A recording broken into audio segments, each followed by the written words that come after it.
Yes, thank you, Patty. And yes, I'm coming to you from Kettle Falls. That was close, Kettle Creek, but Kettle Falls, Washington, where it is 7 a.m. or 7:30 in the morning here. And just a beautiful day coming at you. And I'm delighted to be with you. And as we continue in this year-long adventurous exploration through the 12 powers of humanity, which are really the gifts of the spirit that live within all of us in potentiality and in various forms of development. My talk title, as you've heard, is The Aha Moment. And we're exploring the power of understanding, as you have been doing all month. And you might ask the question, what's the difference between wisdom and understanding? And I think of them as sort of cousins. They're cousins. One being the intuitive, instinctual, body-based gut feeling that we might get as we receive a nudge from our inner wisdom. The other is understanding, more like a light bulb turning on, like an aha, I get it moment. Comprehension, insight, discrimination, discernment, seeing something I didn't see before. It's a very visionary power. So they work together to help to bring clarity and guidance to our lives. The New Thought teacher and pioneer Ernest Holmes tells us we are thinking centers in the mind of God. Thinking centers in the mind of God. I just love the image of that. Thinking centers navigating within divine mind, swimming in a vast ocean of presence. And I would add, not only are we thinking centers, but we're also receiving stations of the infinite. And guess what? Our antenna is our faculty of spiritual understanding. So divine ideas, guidance, inspiration, it's always being broadcast. But how functional is our receiving ability? How receptive are we? Can that information actually cut through the static of the egoic mind? You know, we have to be tuned in, don't we? We have to be tuned into the right frequency in the same way that right now there are radio waves all around us, but we're just not picking them up because we're simply not tuned in. So our power of understanding is about tuning in, comprehending what we're hearing or what we're looking at. The painter, Paul Cézanne, using artistic inquiry, would ask, so I know what I'm looking at. What am I seeing? And that's where the discerning aspect of spiritual understanding comes in. What are we looking at? But what are we seeing? We look with our eyes, but whether we're seeing with the egoic mind or with the heart determines what we see. This is a great truth. What are we looking with in order to really see what it is? So have you ever had an aha moment? This moment where the light bulb turned on for you, where you were kind of startled out of ordinary everyday consciousness and realized something you hadn't seen before, a eureka moment? These flashes of understanding can be quite shocking, or they can also be very subtle, you know? And regardless of whether these moments knock us off our feet or just kind of raise an eyebrow, they are really different. Both forms are awakening. They're both forms of awakening. Seeing something that we didn't see before, seeing with new eyes. As Marcel Proust writes, the real voyage of discovery consists not in seeking new landscapes, but in having new eyes to look at the landscapes that are around us right now. So having new eyes means we see it from another perspective. The fog lifts. Suddenly we see our way clear through something that was previously hidden from view. And that realization comes from within us. You know, every time, whenever I'm trying to write something, whether it's a blog or a chapter of a book or a Sunday message, whatever it is, I will get to a certain point and then I'll seemingly hit a wall. And I won't be able to see how on earth I'm going to move forward on this one. It'll seem hopeless. And now I'll try to struggle with it. I'll try to force it. And then I will give up and walk away, usually in disgust. And my husband, Gary, will have to listen to me ranting and raving about my inability to write anything worth, listening to or reading. And on it will go. But then, wham, out of the blue, a way opens, something clears. Maybe I hear something that someone says, or maybe I read a sentence that lights me up, or I'm just in the shower taking a walk and something comes through, but suddenly I can see how it can work.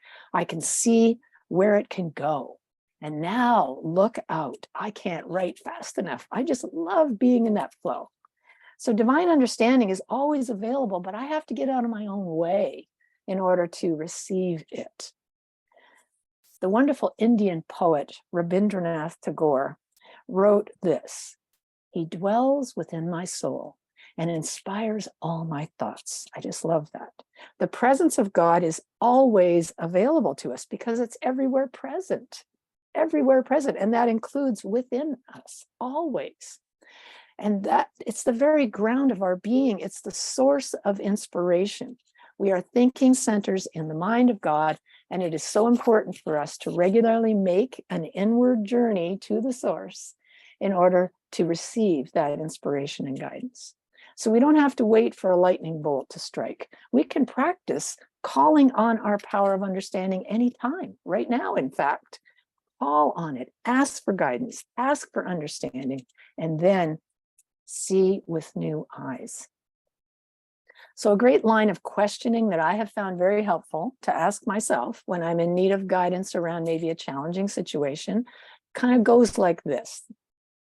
If this was a teaching moment, what is the lesson? Just imagine, just make an assumption here that whatever's happening is a teaching moment. What is the lesson for me? And if this situation had a gift, what does my spiritual understanding tell me it is? How can I see it differently? What new perspective can I take? And here's the granddaddy question of all. If the world is a mirror, which I believe it is, what is it showing me right now? What is it reflecting? What's the message? What a great question that is. When we look at what is being reflected, we have a great opportunity to look within ourselves. But we need to do this with loving kindness, with self-compassion, with compassionate curiosity. When we do that, now I can really see what I might have been unconsciously projecting in some way, and I can really get the message that is being given. So we need to learn to interpret the signs around us, looking for signs. We learn how to do that in the physical world, don't we? If you remember, red sky at night, sailor's delight, red sky and morn, sailors be warned. We can watch the seasons as they change. Those signs are unmistakable. We understand what they mean. We see thunderclouds in the sky, we go and grab our umbrella. Well, in the same way, we can also learn to look at the spiritual signs in our lives and using our spiritual understanding and discernment, find the message. So looking for a sign. Have you ever asked for a sign? Well, here's one I liked. If you're looking for a sign, here it is. Now, there's nothing wrong with looking for a sign outside of ourselves as long as we remember that what is happening out there is a reflection of what is within us. As the German writer Goethe said, each one of us sees what he carries in his own heart or her own heart. So all around us are the signs of spirit. They are reflecting the understanding, the wisdom, the beauty that lives within each one of us. And it is through exercising our faculty of spiritual understanding that we can recognize those signs. But often we can ask for a sign and then ignore it. Have you ever done that? I know I have. I've asked for a sign and then, okay, I don't like that one. I'm going to keep looking for another one. There's a Steve Martin movie called The Man with Two Brains, where he plays a widower who was taken up with a woman who is totally bad news for him. She's taking him for a complete ride and everyone can see it except him. And in one of the scenes, he stands in front of a painting of his dearly departed wife, And he asks her, if there's anything wrong with this relationship, please give me a sign. And the picture starts spinning around, and you can hear his wife's voice going, no, no, no. And the lights start flickering, and the wind whips through the room. And this goes on for about 30 seconds. And finally, when it calms down, he says, just give me a sign. I'll be listening for the sign. And walks away. And what I love about Steve Martin is his ability to point out absurdity. And this scene for me is a great illustration of looking at something, but not seeing. And as I said, I can look back in my own life, I can see many obvious signs that I have missed or ignored. And, sometimes I think my guardian angel is doing another face palm, like, oh God, how many times? So when we ask for direction, well, we need to pay attention to the promptings of spirit and really listen, be receptive to it, and follow the guidance. And if we're not happy with the outer conditions of our lives, if we don't feel good about what's happening around us, we want to pay attention to that. Remember Gandhi's words, my life is my message. We can look around at what's happening in our lives and look for the message it's providing. But as I said before, we do this with kindness, with compassionate eyes, never beating ourselves up for creating another hot mess, whatever that is, just asking, what's the message here? What am I being shown? Do I need to take another avenue? Do I need to change direction? What is that guidance? And then listening for it. Course in Miracles says, let me be still and listen to the truth. Let me be still and listen to the truth. And it goes on to say, when we listen to Spirit's voice, it silences the thunder of the meaningless. The thunder of the meaningless. I just love that phrase. When we get still, when we ask for clarity, we silence the voice of fear. We can get clear guidance and direction. Because in our usual filtered perception of the world, it's so easy to misunderstand, isn't it? I mean, have you ever misunderstood something? Have you ever been misunderstood? Anyone? There was a story told in a magazine called Theater Arts, which was published in New York City back in the day. And a subscriber called information to get the phone number of the magazine. Some of us remember you used to be able to call an operator and find out someone's phone number. There's a little blast from the past for you. And the operator said, I'm sorry, sir, there is no listing for Theodore Arts. So the subscriber said, no, it's not a person, it's a magazine. And the operator responded, I told you, we have no listing for Theodore Arts in this city. Perhaps he lives in another city. By now, the subscriber was quite frustrated and he spelled the word theater. And the operator said, that's not how you spell Theodore. I don't know why I find this story so amusing, but it's very easy to misunderstand each other when we're listening with our human ears. But our spiritual understanding is always with us, no matter how far off the path we've strayed, no matter how distant we have been from our inner convictions, no matter how loud the thunder of the meaningless that may be going on, or no matter how many times we may have ignored the guidance we received. Spiritual understanding, always waiting, always available, ready and willing to lead us back, to hold us steady, to carry us forward, to help us reawaken to the truth of who we are and who we've been called to be, broadcasters and receivers in the mind of God. Isn't that awesome? I mean, I'm just so excited about that. So there's a wonderful saying that reads, inspiration is the fruit of the divine plant whose roots are in each soul.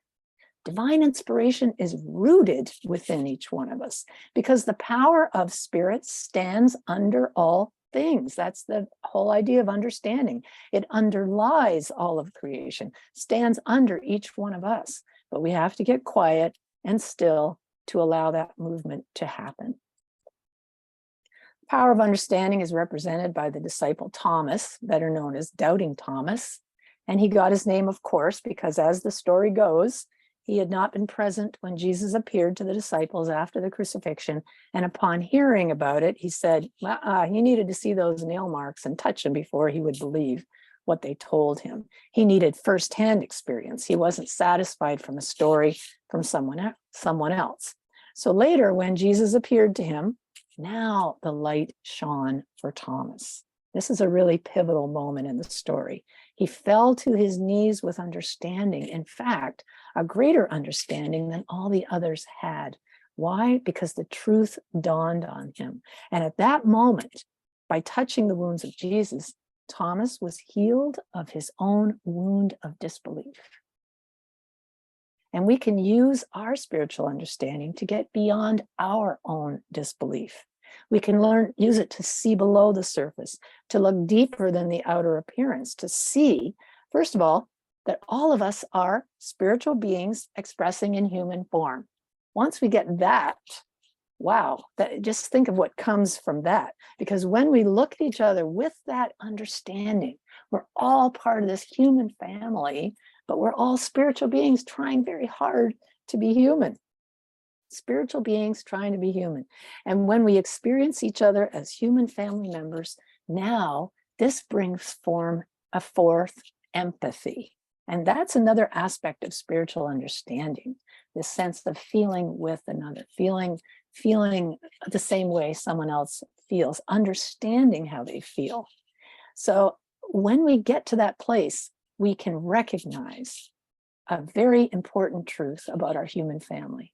Guess what? We all want the same things: love, peace of mind, to be valued, to be appreciated, to belong, to live in a world that is safe for all our families. Can you feel that? Can you feel that? These are human needs. These are things that all of us are looking for, regardless of whether we agree or disagree on how these things can come about. But we need to call on understanding, love that is within us, to give us this vision to understand what unites us instead of what pulls us apart, especially in these turbulent times. I mean, consider for a moment how we can use our spiritual principles to help bring forth healing when there's so much discord, so much misperception. It's rampant polarization, demonizing the other side. Fear, violence, poverty, mass incarceration, human rights in peril. Makes your head spin, doesn't it? Where do we even start? Well, guess what? We start here, transforming ourselves, being the change that we wish to seek. And now, more than any time in our human history, I think we need this the most. We need spiritual understanding. We need to listen to Spirit's guidance and follow it. You know, Spirit's voice is available to all of us, to everyone, not just the folks that I agree with, right? I have to be mindful of that. As Charles Fillmore, Unity's co-founder, said, Spirit imparts its ideas through a universal language. And that language is spiritual understanding. That's what can help us all to get it. So we're all here to be the change that we want to have happen. And, you know, that's not so easy, is it? I mean, it sounds great. We're here to bring peace to the planet. I love that. But we have to start within, with ourselves, with the person right in front of us, with the person on the other side of the aisle. Now it's not so much fun, right? I remember reading something in a great metaphysical publication, namely Mad Magazine, and it's a cartoon with a young teenage couple, and she's saying to him, I would wait for you forever, but a whole summer? No way, can't do it.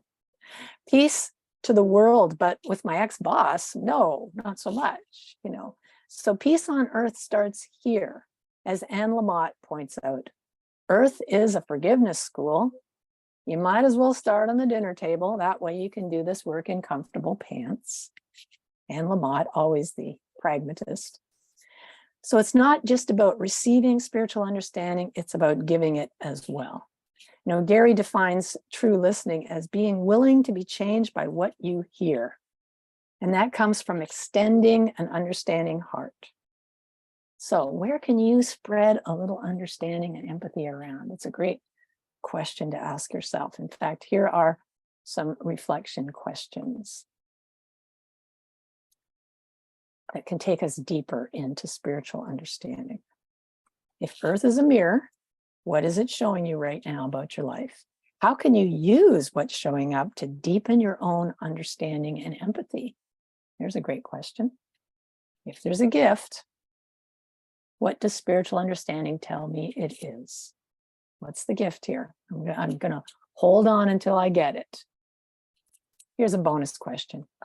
Where can you shine the light of spiritual understanding and a listening heart in your world, in your personal world today, right now? Where can you do that? Spiritual understanding can be our guide as we awaken to who we are and what we are here for. So let me leave you with this poem. The man whispered, "God, speak to me." And a meadowlark sang, but the man didn't hear. So the man yelled, "God, speak to me." And the thunder rolled across the sky, but the man didn't listen. And the man looked around and said, "God, let me see you." And a star shone brightly, but the man didn't notice. And the man shouted, "God, show me a miracle."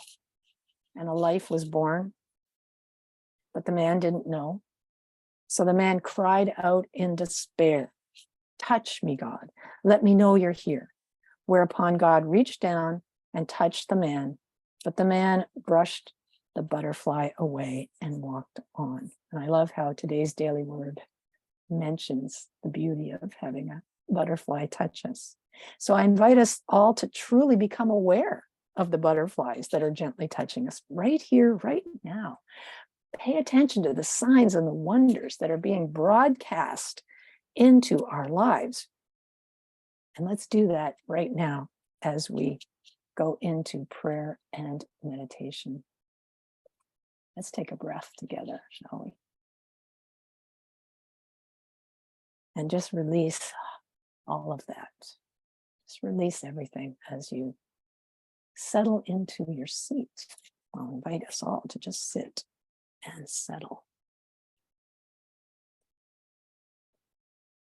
There's a Trappist monk who used to teach people to recollect themselves, not to recollect, not to remember, but to call all of you back here. So let's do that. Let's take a moment, and if we have our attention anywhere else, we're going to bring it all back to this time, this place, this moment. Just bring it in. And as you do, sink into your awareness deeply, deeply into the body as you feel the soles of your feet. If they're planted on the floor, what does that feel like? If not, just notice that connection with the earth.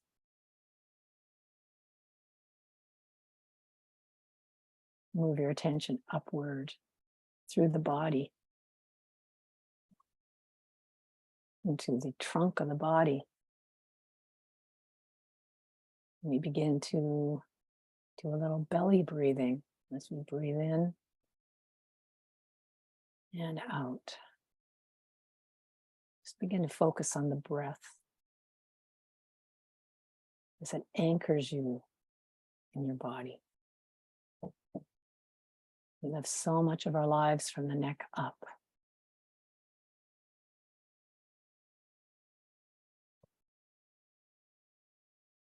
As you continue to move your attention upward, notice any places of tension around your shoulders or your neck,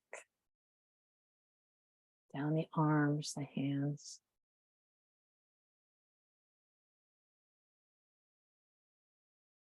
Right up to the face and the neck. Notice tension around your eyes or your jaw. Your forehead, your scalp. We hold such tension in our bodies. And as we consciously relax and let go, we again return our attention to our breath. And just imagine breathing right into your heart. Put your hand on your heart if you choose.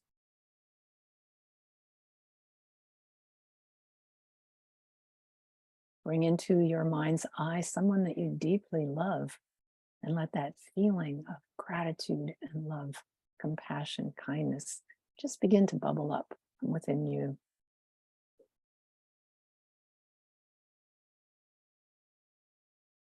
Let that feeling grow beyond your heart.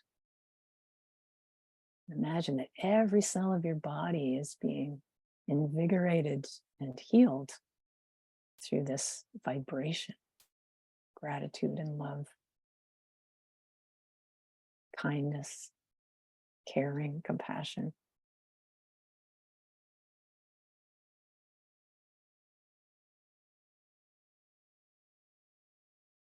We let it grow beyond our bodies as we become the embodiment of harmony and peace.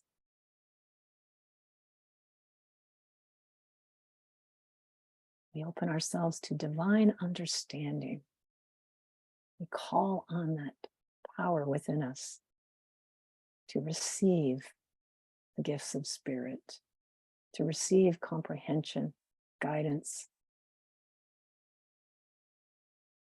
vision. And as we do, our hearts open wider, knowing that we are seeing with the heart, knowing the truth that each one of us is here to be the embodiment of the change we are seeking in our world. Feel that. Feel the power of being who you've been called here to be. Presence of peace, kindness, and love in your world, whatever that is. Family, the community, the global community, however that shows up for you. And you let divine understanding light your way, give you the vision of who you truly are. Listen to God's guidance. Listen to the Spirit's direction. Allow Source to inspire you to be the one to make the difference in your world. Let's take another breath together as we give thanks for this time together, for this work that we do, for the understanding that underlies all of creation, and for the truth that sets us free, each one of us, an emanation of the One, here to make the difference. And for this, we are grateful. And so it is. Amen.